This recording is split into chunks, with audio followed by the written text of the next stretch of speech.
Welcome to DeLorean Talk, episode number 2. Joining me today is Barrie Wills, a former DeLorean Motor Company Limited employee. In fact, the last employee of DeLorean Motor Company Limited.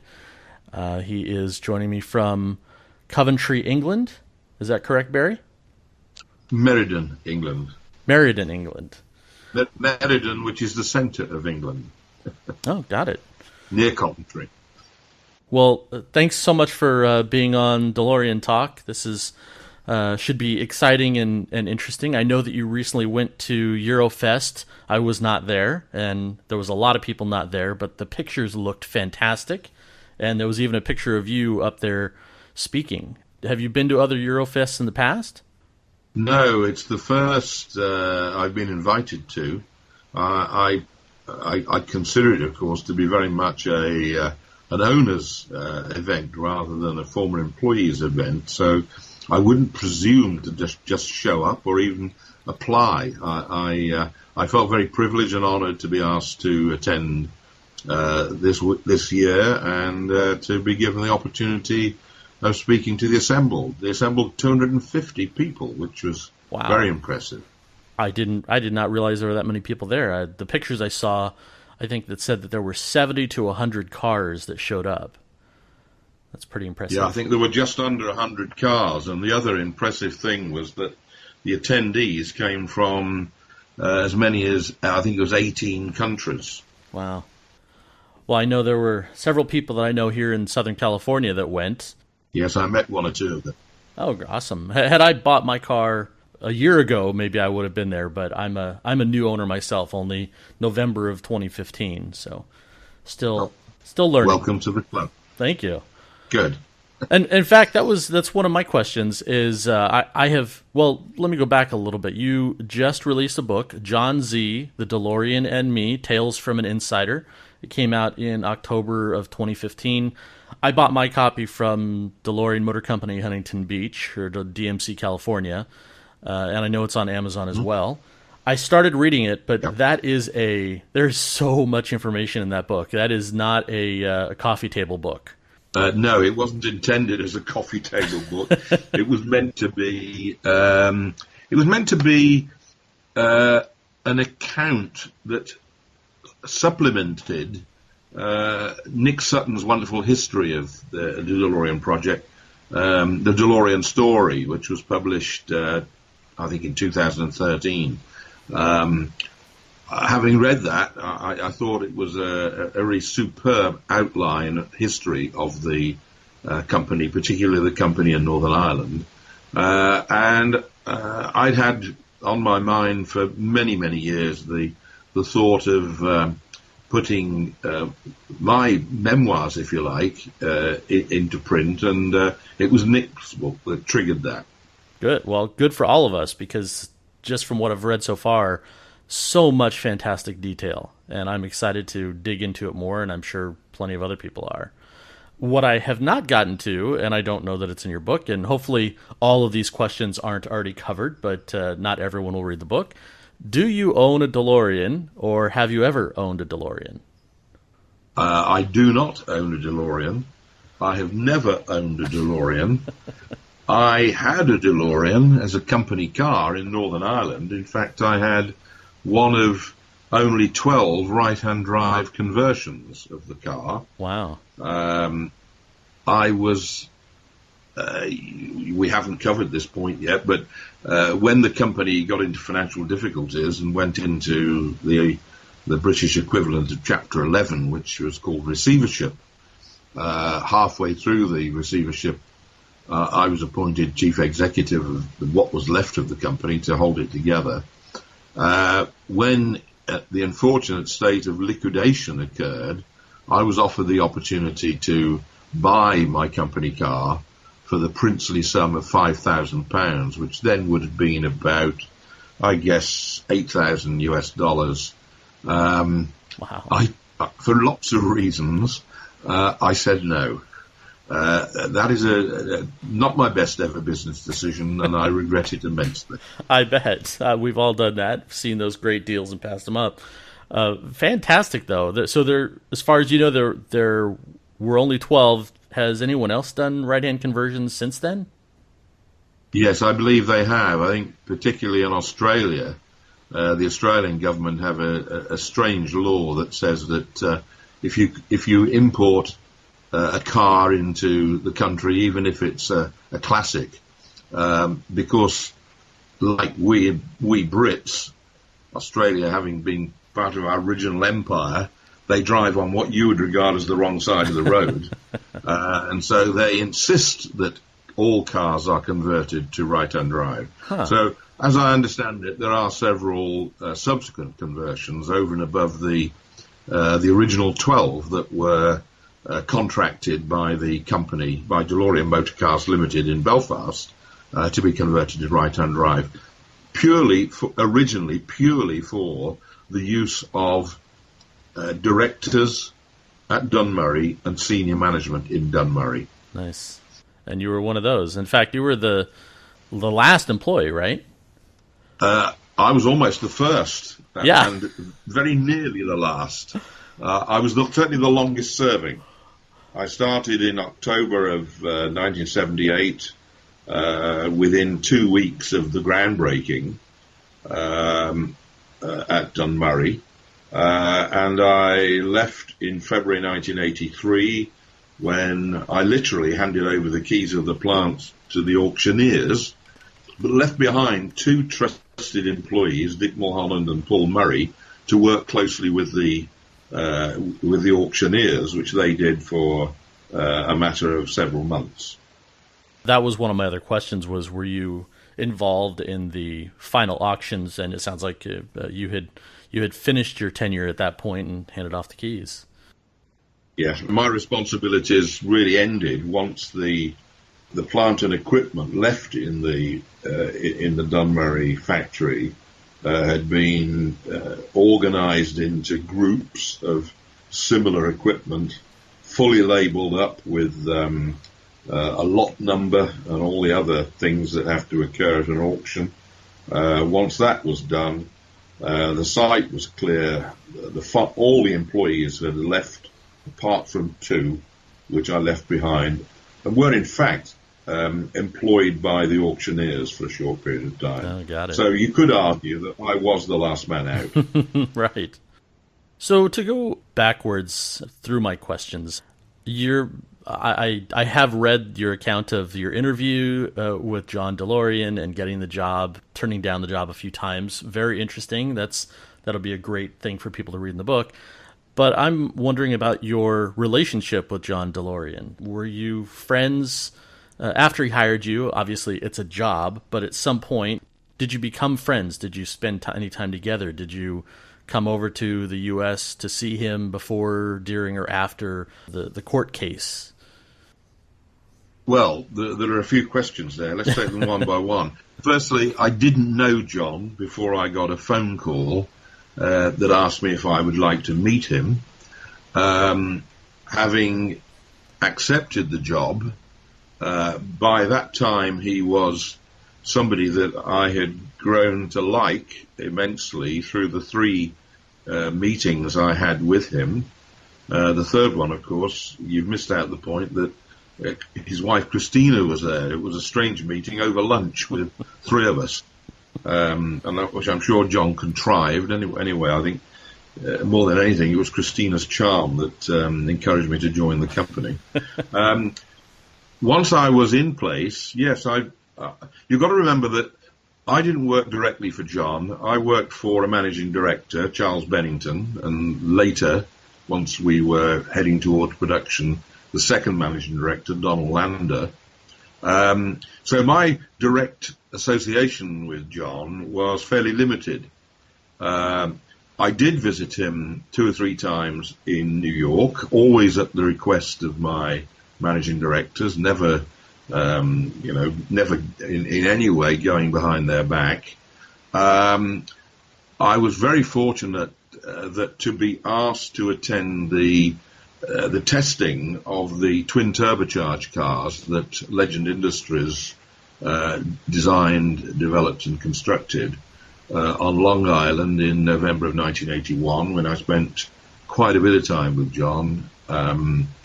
And I got to know the guy fairly well, but I would not claim to be a close friend. The last time I saw John, I'm pretty sure, was at the Christmas party that we held in Dunmurry at the Conway Hotel, probably around about the 20th, 23rd of December, 1981. That was the last time I saw him. That, I think, was the last time I spoke to him. Oh, wow. So when all of the trouble started, you were reading it in the papers like everyone else and talking to your close friends who knew him as well. Yeah. We were also, during the receivership, we were communicating directly or indirectly to John through the receivers, Sir Kenneth Cork and Paul Shaw. Particularly when Charles Bennington and I linked with a third man by the name of Bill Bellamy, who was the chairman of a joint venture trim company that DeLorean was part of, made an attempt to save the company in the middle of 1981, when we were, in fact, anonymous. We were known as the UK Consortium, which was a name that Sir Kenneth Cork effectively dreamt up. John was not aware of the membership of the UK Consortium, but was effectively talking to us through Sir Kenneth Cork. It was a very strange relationship, to say the least. Yeah.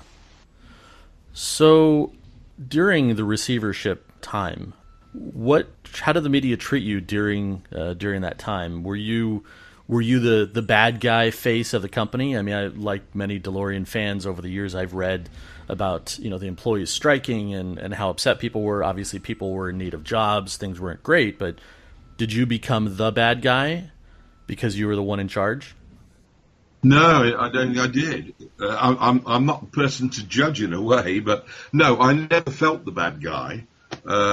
In fact, once the company was in its financial difficulties, we worked very, very closely with the shop floor representatives, the trade unions that were represented within the plant. And that was relatively easy because effectively, unlike the rest of the British motor industry that had anything up to 20 trade unions represented within their plants, we had 2.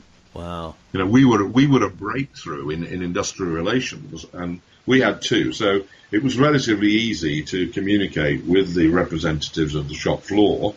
And I've certainly felt, and having met with at least one of the senior trade union officials within the company over the last 5 years, he felt the same, that we were all working towards the same result, which was the attempt to make sure that employment continued at Dunmurry and that some form of company came out of the receivership.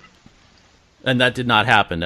Once everything was auctioned off. Unfortunately, no. I mean, we came very, very close. The reason that our business plan to save the company was so highly regarded by Sir Kenneth Cork, and why it got his support and the support also of the Secretary of State for Northern Ireland, James Pryor, who was effectively running Northern Ireland for Margaret Thatcher, the then Prime Minister, was that we had done a deal with British Leyland to take over manufacture of the recently cancelled Triumph TR8, a 2-seater soft-top sports car with the Rover V8 3.5-litre engine, formerly a Buick engine, of course, within General Motors that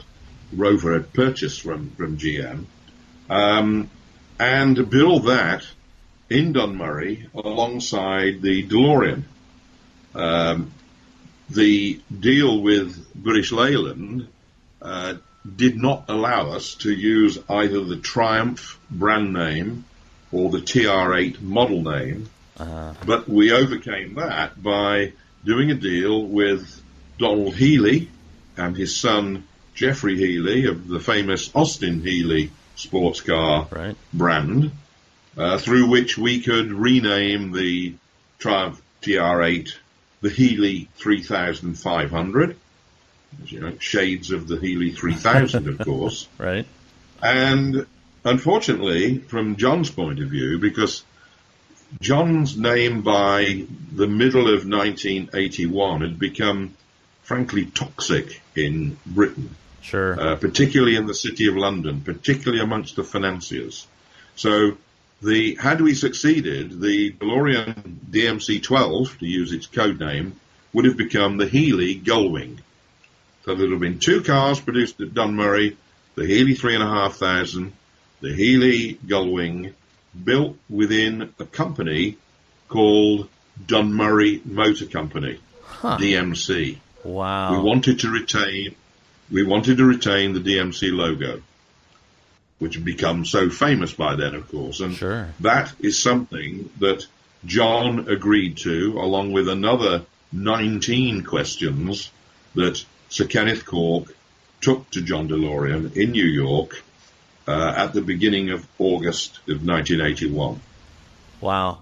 Unfortunately, although we had pretty well organise the means through which the finance that we needed, which was about £20 million, or should we say $32 or $3 million, through the City of London, there was a minor detail that needed to be addressed by the British government, or the Northern Ireland branch of the British government. The Secretary of State for Northern Ireland, James Pryor, took that point to the Prime Minister on a one-to-one basis, to Margaret Thatcher. Unfortunately, there was a miscommunication. Mrs. Thatcher misheard or didn't listen closely enough to what Mr. Pryor was saying to her. She thought that the UK consortium was asking for more money from the British government, which it wasn't. Right. Her response was quite simple in terms of what was reported back to us. I can't do an impression of the lady, but I'm sure you can get the gist of it. There will be no more money. Yeah. Tell the receivers to do their job. The latter meaning, of course, get rid of it. Yeah. I've had enough of this. Yeah. Wow. I've been following the car for 25 plus years. I've never heard about the new DMC, Dunmurry Motor Company. Very interesting. That's because I hadn't written my book. I kept that very much to myself over 35 years. It's never been disclosed. It was referred to in general terms in Nick Sutton's book, The DeLorean Story, for the first time, because Nick was part of the select group of DeLorean employees that we took into our confidence. There were only about half a dozen employees that were told what was going on. The reason for the confidential nature was that our deal with British Leyland said that if the deal that we'd struck with them became public, then it was off.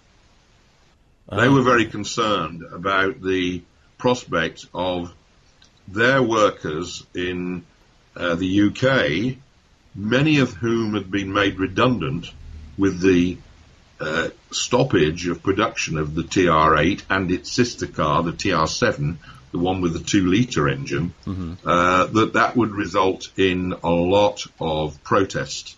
And protest was something they didn't need. So we had to be very, very careful in terms of maintaining that confidence right the way through the very short period of, 12 weeks or so that we had got that deal in place before it was scuppered by Mrs. Thatcher's impatience, shall we say.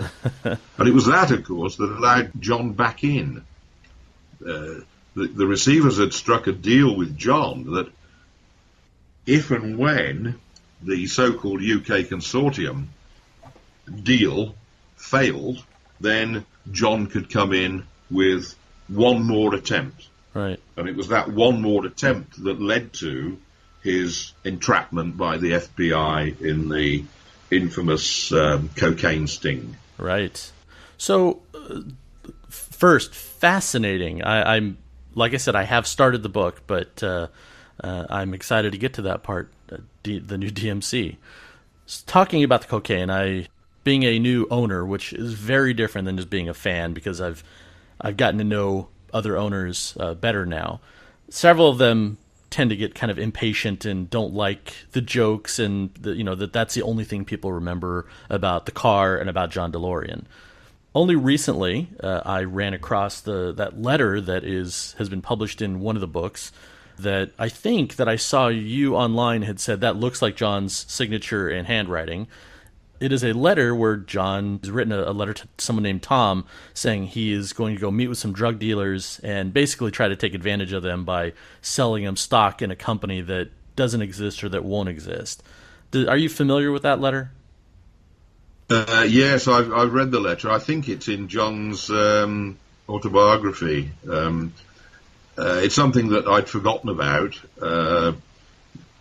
largely because John's biography annoyed me. It seemed to be more about him clearing his conscience than anything else. And sure. Dunmurry hardly gets a mention. It really saddened me because there was so little. He contributed so little to telling people the incredible job that was performed in the UK between Lotus, who engineered the car, and the team in Dunmurry to get the vehicle into production and market within 28 months. Tom was Tom Kimmerly. Tom Kimmerly was John's lawyer. He was on the board of DeLorean Motor Company, the parent of the DeLorean Motor Cars Limited. Tom was a bit of a mysterious figure. I don't think I ever remember him being in Dunmurry. I met him once in New York when I was asked by John to sit in a board meeting. The reason for me sitting in I was completely bewildered by, because I wasn't expected to make a contribution. I wasn't asked to make a contribution, and I didn't make a contribution.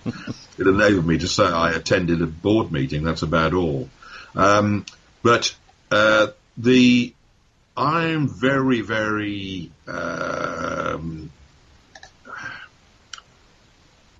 very suspicious about the letter.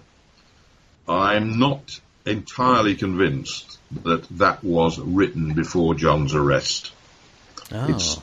I'm saddened to say it, but I think there is a very high prospect that was written after the event. Got it. That might make some sense. Yeah, it does, and it is so comprehensive. It's written so neatly. In John's style, I mean, John did tend to use capital letters rather than write in continuous flow, as most people do. Mainly because I think his handwriting in that form was almost illegible. But no, I'm a little suspicious, to say the least, of that letter. That's fair. One of the things I've held to for a long time, just as a fan, was I kind of thought it was strange that somebody at his level, with his experience in the industry, would go after really a small amount of money. How much cocaine could you possibly import in these cars in the first place? And I just personally never believed that he would be that dumb to say, yeah, let's get in bed with these bad guys, make a couple $1 million when there's tens or hundreds of millions of dollars in the real business world. Oh, I think there's a lot more than $2 million involved. Have you read a book called The DeLorean Tapes? No. Oh, you ought to get hold of that. That's fascinating, because the DeLorean Tapes, which was published by the Sunday Times newspaper in in the UK shortly after the company was liquidated includes the transcripts of all the FBI phone taps. Wow. Every conversation is in there. So I found that very useful because when I was writing my book, I'd got three things to refer to. I kept my appointment diaries. I didn't keep, written diaries of what I'd done every day. There wasn't time enough to do that. Life was too short. But I did keep the appointment diaries that told me what I was doing on most days. I also found in the last few days of my employment working for the receivers, the entire collection of company press cuttings that had been accumulated from the groundbreaking at the time that the funding was awarded by the British government, right up to the point where I'd left and beyond, because I collected a few post-liquidation press cuttings. So I got those to refer to, and I then got the chronological order of the FBI tapes, and it makes very, very interesting cross comparisons. Yeah. Particularly in terms of what was going on in my life compared to what was going on in John's life in New York at the time that I was being asked by the receivers to hold things together whilst John raised the money. Right. My diaries show a whole series of what I termed JZD's last option. And these were dates that the receivers were giving as deadlines for John to come up with the money, the $20 million that he considered he needed to get the company back into production. Wow. Those dates moved forward from around September the 1st, firstly at sort of fortnightly intervals, and then towards October the 19th at daily intervals.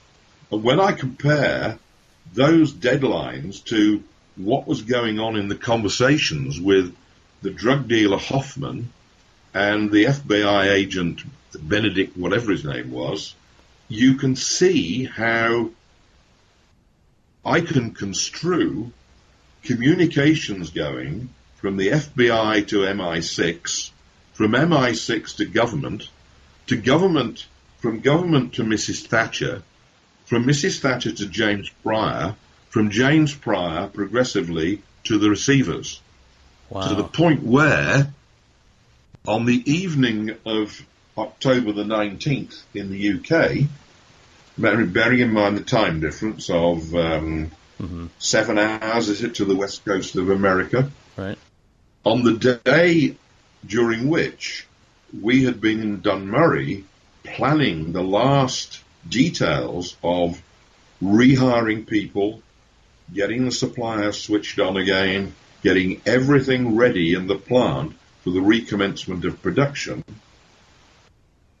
I get a phone call in my apartment within what was known as the Warren House, which was actually on the site in Dunmurry. It was going to be a company guest house, but it never got that far. Right. I was living in the small apartment there. I get a phone call from the receivers saying, Barry, 8 o'clock tomorrow morning, call the representatives of the workforce together. Unfortunately, you have to tell them it's all over. It's liquidation. The company is closing. My reaction, of course, was, what on earth is going on? Yeah. All day we've been getting the plant ready for reopening, and now You're telling me we're closing. Wow. You've got to tell me more. I'm sorry, Barry, I can't tell you anymore. So I settled down to I think I'd got a Kentucky Fried Chicken finger-licking good meal from the local takeaway that evening. I got rid of that, and I had an early night. I went to bed, went to sleep. I've a habit, and had a habit then, of using a radio alarm to wake me up. That was time for 6:30, and it was time for the regular morning BBC news broadcast, the first really of the day. My radio alarm goes off. I hear the announcement. This is the Today program, as it was called. It's 6:30. The headlines: the car magnate John DeLorean has been arrested in a hotel room in Los Angeles, charged with cocaine smuggling. Well, you can imagine I woke up pretty quickly. Yeah. I couldn't believe what I was hearing, but that was it. And that was the reason why I had the phone call the evening before, which to me made it quite clear that by that time the government of the UK knew exactly what was going on. They knew the arrest was going to be made, and therefore it was all over, and liquidation was the only answer. Wow. Wow. You couldn't make it up, could you? You couldn't make it up. Well, it sounds like a good Hollywood movie if they, if they had written all that. Incredible. I think the problem with the DeLorean story is that there's too much for a Hollywood movie. You know, a Hollywood movie lasts about 1 hour, 50 minutes. I think that if anybody's ever going to turn this into something that would be shown to the general public, it's got to be a TV miniseries. Right. Probably about 12 weeks. 12 weeks of an hour. I know a few people have tried doing some kind of a television show, movie or a series. Have you ever been approached to help with those? No. No. Wow. Well, you got to remember, I'm a non-entity, and until I wrote my book, nobody ever heard of me.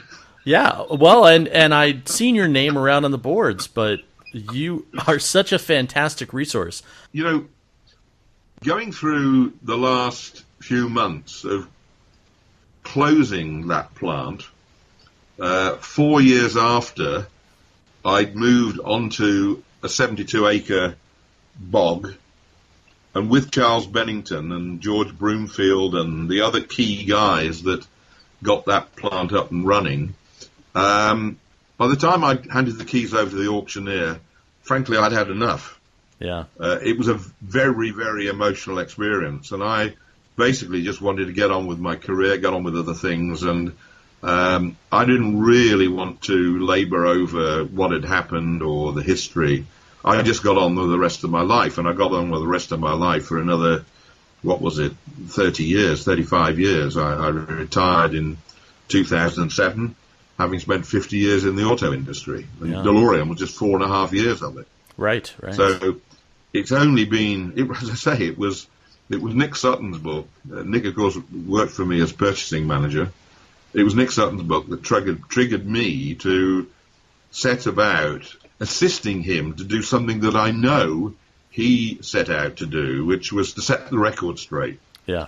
There'd been so much nonsense written about DeLorean over the years, particularly the car and the project. Forget about John. Yeah. You know, too much had been written about John, but that's not the important thing.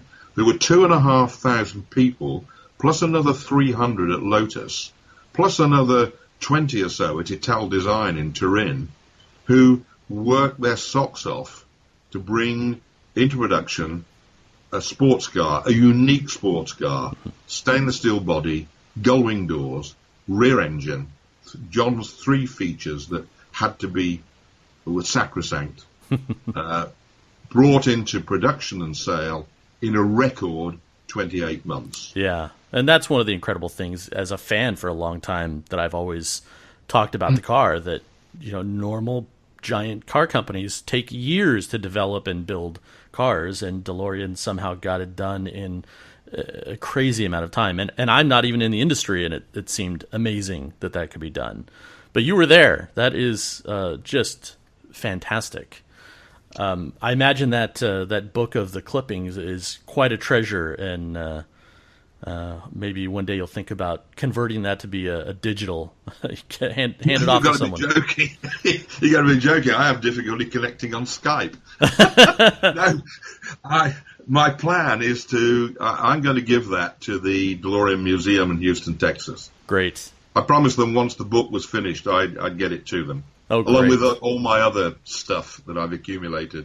Oh, fantastic. Well, I hope it's available to the public, because that is great information. Well, that's their plan. I mean, they don't keep anything secret. It's available. They digitize, I think, almost everything, and I suspect Awesome. they'll do the job with what I donate to them. At least I hope they will. Fantastic. So to talk a little bit about more of the fun things when you worked there, you hired in as the director of purchasing Yeah. at DMCL. I imagine you were not actually doing a lot of the day-to-day hard work of talking to vendors and trying to get things worked out, but does anything come to mind about what was the hardest part to source or find for the car, for the project? Well, correct your first assumption. I was involved personally. Oh, I mean, I had a very small team of purchasing agents.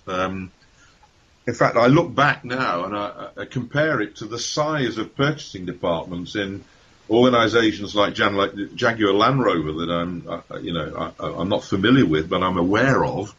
And I had a team of 7 guys who, under me, bought the entire contents of a motor car between them, negotiating every single component, sourcing it and negotiating. There are hundreds of people that do that now in a motor company the size of, say, Jaguar Land Rover. sure. I had a team of another 3 or 4 in Dunmurry. The production purchasing team was located in Coventry in England, but the team that bought the capital equipment was no more than a handful that reported to me in Dunmurry. And then I had another couple of 3 guys whose responsibilities were to buy everything that was consumed within the plant, from heating oil to pens, pencils, toilet paper, Sure. you name it. I mean, the 2,500 people consume an awful lot of stuff. Yeah. And all that's got to be purchased. But what we did was you divided it up in terms of value. The major components on the vehicle, things like the stainless steel, the raw material which came from British Steel, the stampings that turn the stainless steel into the body panels and the doors, Mm-hmm. the instrument cluster, the famous torsion bar that assisted the door opening, the major lamps. Those were the sort of things that I personally would source and negotiate. I was also party to the creation of the joint venture trim company that was established in Belfast, a joint venture between DeLorean Motor Cars Limited, the Northern Ireland Development Agency, and an English company called Chamberlain Phipps, who provided the technology in trim. We called the company CP Trim. I was part of the creation of that. I became a non-executive director of that, as did Charles Bennington, the 2 of us representing DeLorean as shareholders, and Bennington eventually was replaced by Don Lander on the board. So when it came to the major items of capital equipment, the famous Telus carriers, the assembly lines themselves, the major resin injection equipment that from which the inner bodies were manufactured, the composite inner bodies were manufactured, Mm-hmm. The compressors, things like that. I sourced those and I did the deals for those, Wow. the negotiations. I had to go to Detroit to meet the treasurer of General Motors to negotiate the payment terms on the various major components that were supplied by General Motors component manufacturing subsidiaries. Wow. Harrison Radiator that made the air conditioning, AC Spark Plug that made the instrument cluster, and so on. Wow. The meeting was GM then had an office on the top floor of one of the Twin Towers in I said Detroit, one of the Twin Towers in New York. Wow. I visited New York for that meeting, not Detroit. Yeah. I have very, very, very clear memories of that meeting on the top floor. I can't remember which of the towers it was, but that's where GM's Treasury Department was located. Wow. So those are the sort of deals I did. And it went down the line. You know, the next level of purchasing manager and chief buyer would handle the next most expensive componentry, the next most expensive systems. And then eventually you got down to the nuts, bolts, and washers. You know, the thousands of nuts, bolts, and washers that put the car together. Right. So that's how the job was done, and it was also done. The reason that we were able to get the car into production so quickly is that we literally invented what is now used throughout the auto industry, which is a system called simultaneous engineering.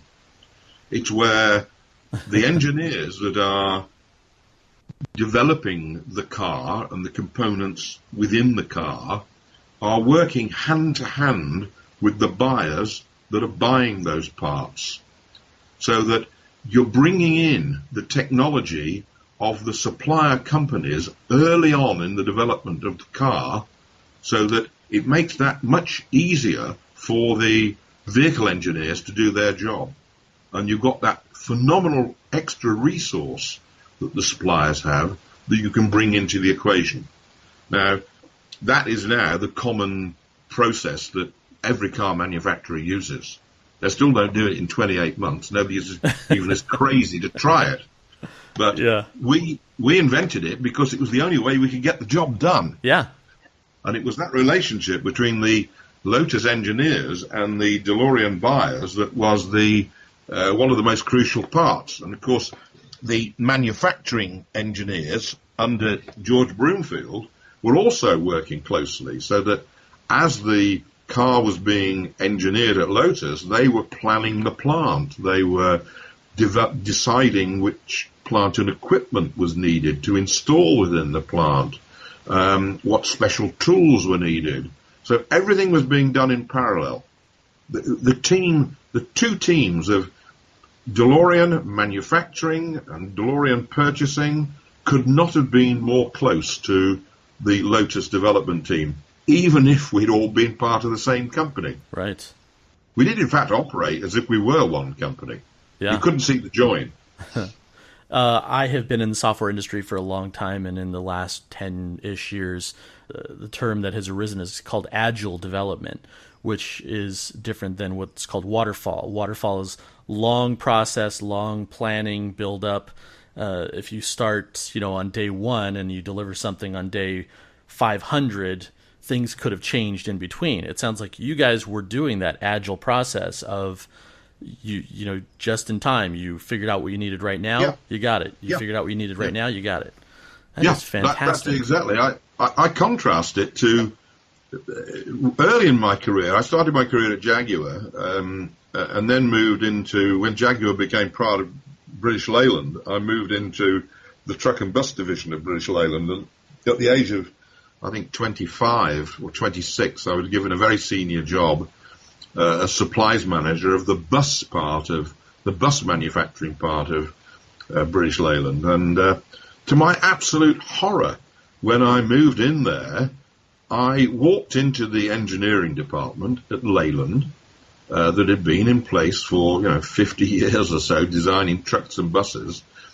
And one of the engineers at a drawing board asked me what I did. And when I told him, he said, "Oh, I've never met anybody from purchasing before." Oh, That's a fact. wow. Because the way it was done in those days, and it's not long before DeLorean, this would be 10 years before DeLorean, the engineers engineered the cars, got the drawings to a point where they were absolutely perfect. They would then issue them to the purchasing department, and then the purchasing department would set out to find the sources of supply, negotiate the deal, and place the orders. All sequential. Right. Now we couldn't do it sequentially. No. We had to do it continuously. I had never thought about those details, but that's fantastic. So You got involved in developing the plant as well. You'd mentioned the Telus carriers. Did you ever ride on one of those in the plant? Ride on one? No. No. Watch them moving. I admired them, but I didn't ride on them. I've seen the pictures, like many people. It looks like that there's a big front platform, and I always wondered, is that where would people stand on those to work on the car while it was moving? Yeah, they stood. They did. They stood all around the. That was one of the joys of the Telus carrier system. You know, the operators could get very easy access to all parts of the car once the body had been mounted to the chassis. Right. That was the marriage point. The marriage point of the two assemblies was at the first Telus carrier location. Very cool. I love that technology. It's very high tech for back then. Well, it was. It was, you know, it was a very, very advanced factory. It was nothing like anything else that most people that were recruited out of the car industry had ever seen before. And of course, the guys that came from Northern Ireland that came out of shipbuilding or aerospace, or in 50% of the cases, the Dole, had never seen anything like it at all. They were utterly amazed by the conditions, the cleanliness, the housekeeping. You know, we tried and did do the job properly. Yeah.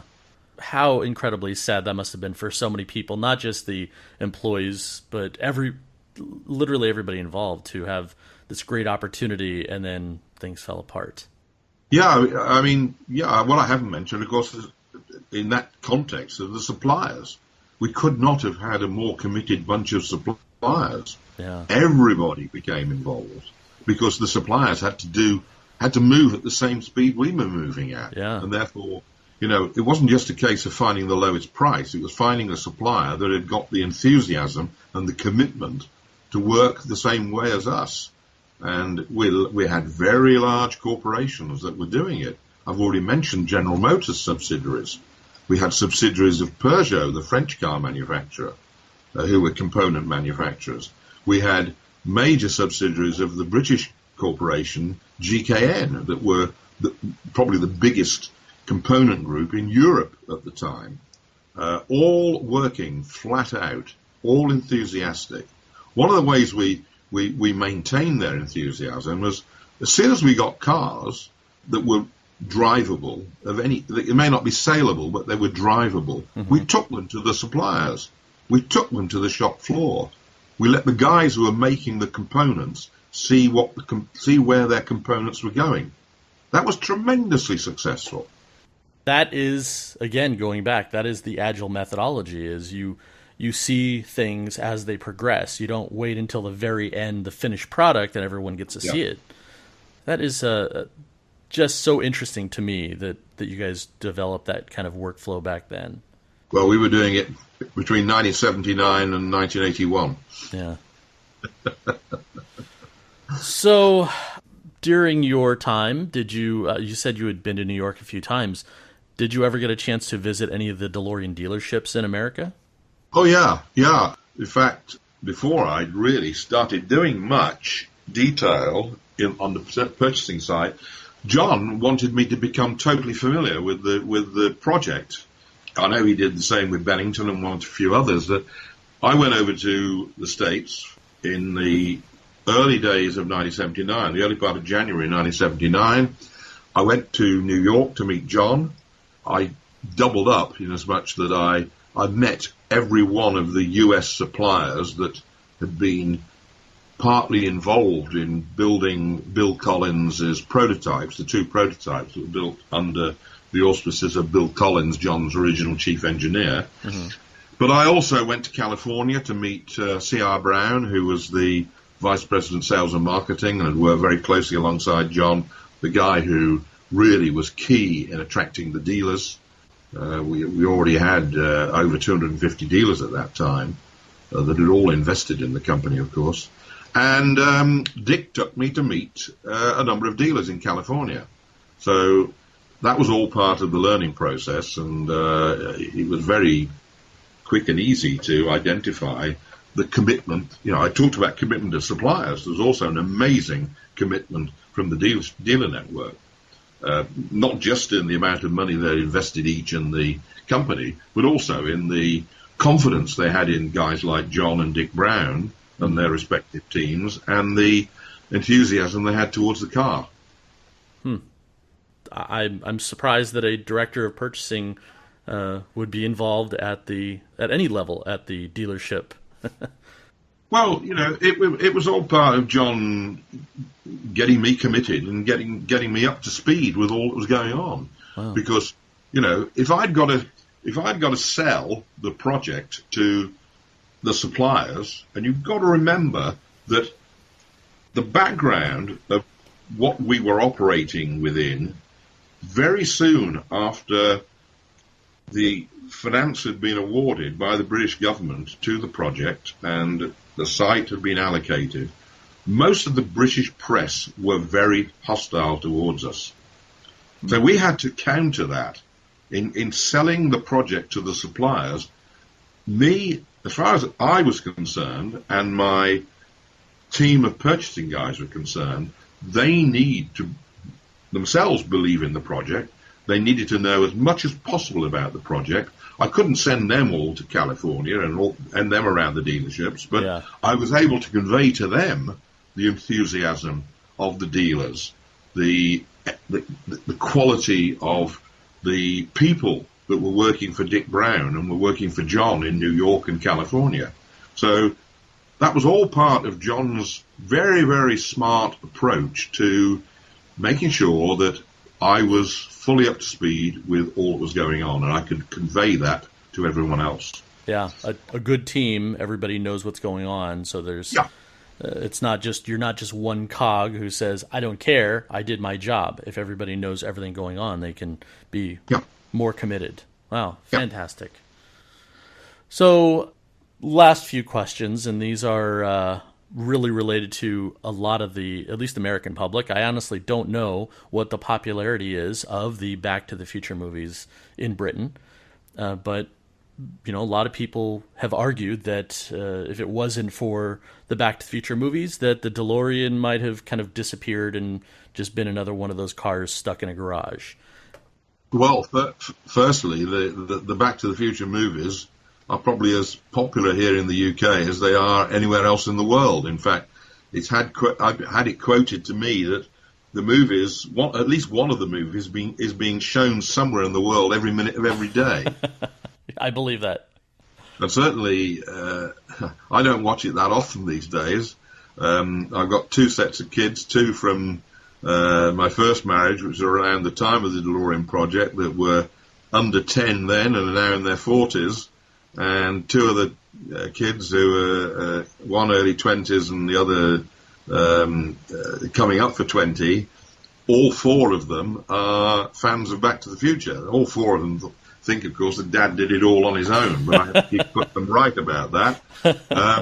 No, I think one has to be realistic. The movies, which are tremendous movies in their own right, I must admit, whenever I watch them, I get a real kick out of them. I saw the original one first time round in the cinema with my two first daughters, and I can remember having to drive back home on a very safe, almost empty dual carriageway in my black Audi 100 at 88.8 miles an hour, whilst they screamed with excitement. It was a lovely occasion. I mean, realistically, one wonders just how well the car would be remembered today, was it not for those movies. Would it have been a Tucker? Would it have been a Brooklyn?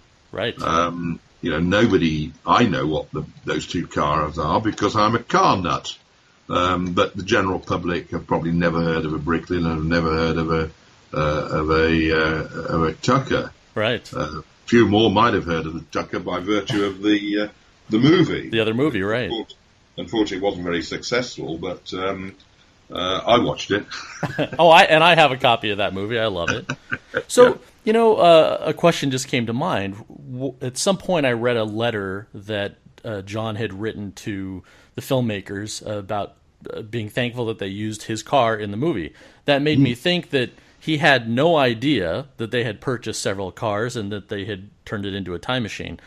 By then, you were, we'll say, long gone from the company because the movie didn't come out until 85. You were done by 82, 83. 83 I finished, yeah. What was your experience? I mean, the first time you saw a trailer for the movie or heard about it, or someone called you and said, "Can you believe they're using our car?" Well, it's strange, Dave. You know, I think back, it's a long time ago. I saw the movie when it was first released in England. I went to a cinema in Coventry, the main cinema where it was shown in Coventry. I honestly don't even know whether I knew that the car was featured in the movie. I probably did, but I can't remember. I can't remember if I did know who told me. I was amazed by the car's appearance out of the back of that truck, and I was amazed what they did with the car, and I was amazed the extent to which the car starred in the movie. You know, it was as big as Michael J. Fox, and it was as big as Christopher Lloyd. Yeah, no, it was, and it was very satisfying. You know, one felt really proud. Yeah, I think I walked out the cinema wanting people to ask me if I knew anything about the car. But no one did, of course. Right. They don't know who you are, and they didn't realize that absolutely you had helped build it. Yeah. Very fun. So, just to wrap up, you said you're a car guy. Obviously, you worked for 50 years in the industry. Did you have a favorite car back then, and do you have a favorite car today? Oh, it's the same car. It's a car that during my time at Jaguar, I was very, very fortunate to play a very small part in the purchasing of the components that went into it. I sat through the whole of the development program and the procurement program and observed the car go into production, and it's the Jaguar E-Type. It was my favorite car then, and it's still my favorite car. So, have you bought one? Do you have one? No, I've got a Jaguar S-Type. Well, maybe one of these days. Well, if only. As the S-Type is depreciating, whilst the E-Type appreciates. Oh, there's a big difference. That's pretty good. 50 years of being in the industry, and that's still your favorite car. Well, you know, I was very fortunate. At the age of 17, I secured a highly valued apprenticeship at Jaguar Cars Limited. It was going to take 5 years for me to be trained. My father had to sign a contract with the directors of Jaguar Cars Limited that meant that if at any time during those 5 years I did not complete the course, he would have to repay Jaguar everything they'd spent on me. Wow. Now, my father, ironically, worked on the gearbox assembly line at Jaguar. Wow. So wow. I don't think he'd have been in a position to repay anything. Yeah. But I'm sure he was ready to make sure you committed to it. And he was. And the only bit of advice my father ever gave me when I left school at 16, or nearly 17, was, I don't care what you do, but don't come home like I've done all my working life with dirt under my fingernails. Right? Yep, that's a common theme with a lot of people throughout the years. And I'll tell you something else. I started with the Jaguar in 1959. In 1958, the first ever car magazine in the world was called Autocar. It was published out of Coventry in the turn of the early 20th century. And it wrote something along the lines of, British parents are seeking education for their boys these days at one of a very, very few institutions. One is Eton, another is Harrow, the others are Jaguar Cars and Rolls-Royce Motors. Yeah. Now, I had no idea when I started as an apprentice at Jaguar just how privileged I was. And I was as privileged in automotive terms as prime ministers of England were privileged going to Eton. It was the most incredible learning experience, and that's something that I shall be forever grateful to the founder of Jaguar, my real hero, Sir William Lyons. Fantastic life, it sounds like, and I can tell you're still passionate and love it, and it's a great thing to be happy about what you've done for 50 plus years. Yeah, I couldn't have been more fortunate. I spent the last 25 of the 50 running my own business, and my company was hired by other companies, other organizations, in some cases governments, to go and work around the world, to the point where when I did what turned out to be my very last overseas task, which was in Iran, of all places, the Iranians, before they gave me a visa, insisted that I list every country in the world I'd ever visited. Now, as the Ayatollahs were very much in charge then, I thought I'd better get that right, just in case they'd been looking behind my back. And the only way I could do that was to get out an atlas of the world and start on the west coast of North America and work my way across to Australia, which was the furthest east I'd worked, and Japan, north of that. And to my absolute amazement, Iran was going to be my 50th country. Wow. So I feel, again, very privileged that the auto industry has allowed me to see the world. I've literally worked on every continent other than South America, or Antarctica, if you call that a continent as well. There's much automotive going on there. So, yeah, I feel very privileged. And also, just one final point, if you like, of that 50 years, the most rewarding were the 4.5 I spent with DeLorean. Wow. They were incredible. Unrepeatable. It is. It's a privilege for me to talk to you. I really appreciate you taking the time to talk to a nobody as well. Not far from it. You're a DeLorean owner now. Finally. Yeah. And I am surprised that you never. Well, you drove one. You had a company car, but I'm surprised that over the years you never picked one up. No. It's very difficult.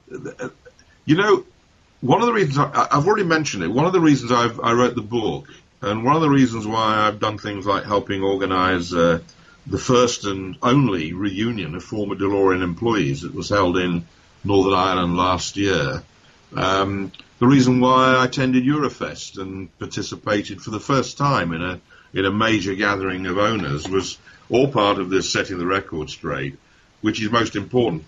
And that's largely because, whether I've liked it or not, and I haven't really liked it, there's been a stigma associated with DeLorean, particularly in the UK, for the last, certainly for the 30 years after the plant got into production. Right. I think I wasn't ashamed of it, far from being ashamed. I was very proud of it. But I don't think I really set about advertising the fact that I worked for John DeLorean. And I think owning a car would have advertised that fact, and therefore I was really, as I said earlier, I was trying to get on with my life, getting on with my new life, and overcome the stigma that was associated with having worked so closely with John DeLorean. Yeah. Very sad, but that's a fact. Barrie, again, sincerely, thank you. I'm very excited to continue reading and finish your book at some point.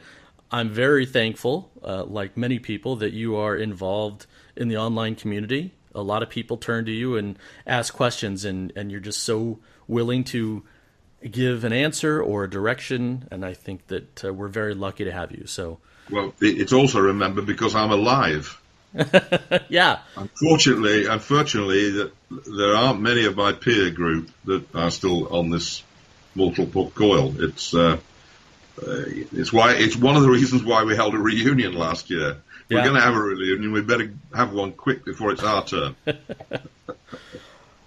Well, Dave, I've enjoyed our conversation very much indeed. Thank you for giving me the opportunity. I take up these opportunities because they do represent a means through which the record can be set straight. The real story of the success of DeLorean can be put across to people rather than what is considered by far too many, as a failure. It's not a failure. The DeLorean represents what I call the automotive industry's greatest ever near miss. Well, thanks again, Barrie. Have a great day, and we'll see you online. You too, Dave. Thanks so much. Now, to everyone out there listening, don't forget to like DeLorean Talk on Facebook, follow us on Twitter, and subscribe on YouTube. Also, I am looking for your comments or questions or topic ideas, so please shoot an email over to comments@DeLoreanTalk.com. And once again, drive safe and don't forget the Windex.